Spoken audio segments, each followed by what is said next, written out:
Today I'm going to give you a list of things you need to stop believing about Henry VIII. Or perhaps you don't believe these, but perhaps the general public does.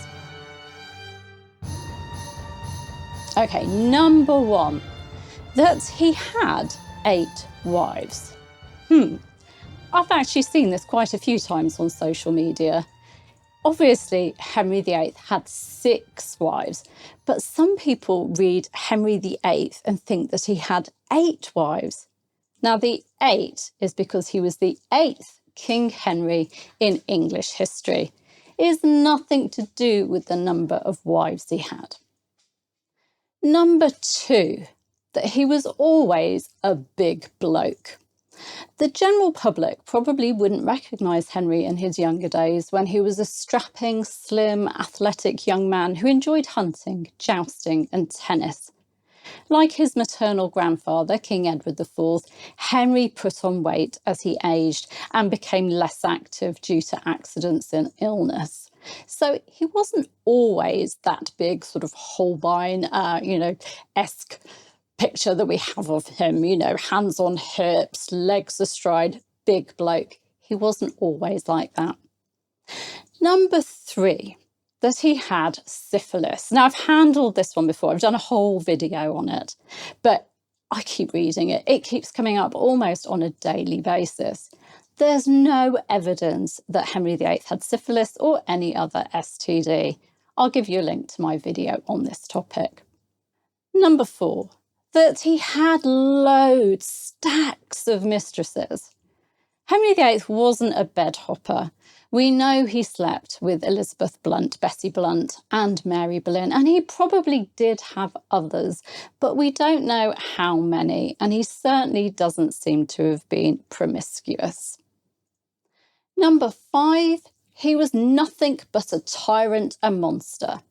Well, okay, yes, he definitely was a tyrant. He definitely had his tyrannical side. He did some truly awful things. But like us all, Henry VIII was multifaceted. He could be incredibly charming and generous too. He was a patron of the arts, a composer, a keen sportsman, a man interested in theology, architecture, etc. He wasn't some kind of two-dimensional cartoon character. He was a real man who was loved by some. And I, for one, find him fascinating. He's worth digging into rather than just dismissing as a tyrant and monster. Number 6, that he set up the Protestant Church of England. He broke with the authority of Rome and he made himself supreme head of the church in England. But this church that he was head of was Catholic in flavour, just without the Pope as its head. It really didn't become Protestant until his son Edward VI's reign and then with the religious settlement of Elizabeth I's reign. Number 7. You need to stop believing that all of his marriages were short. No. His marriage to Catherine of Aragon lasted from 1509 until 1533, although sometime around 1524, 1525, Henry was looking to replace her. So that marriage lasted nearly 24 years.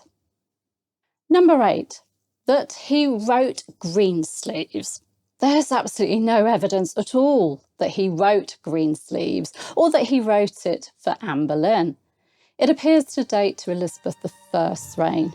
However, Henry was a composer. He did compose music, and a popular hit of his was Pastime with Good Company. Number 9, that he called Anne of Cleves a Flanders Mare. Now, he did say that he didn't like her, he didn't find her attractive, he criticised her body and that. But there's no contemporary evidence for Henry VIII calling Anne a Flanders Mare. Gilbert Burnet, Bishop of Salisbury, wrote in his 1679 book that Henry swore they had brought over a Flanders Mare to him. But that's Burnet saying that Henry VIII uttered those words, and it's not backed up by evidence. Anne was not from Flanders anyway, something that Henry VIII was well aware of. Interestingly, after the annulment, Henry and Anne had a good relationship, a good friendship, and so good that it was even rumoured at one point that she'd given birth to his son.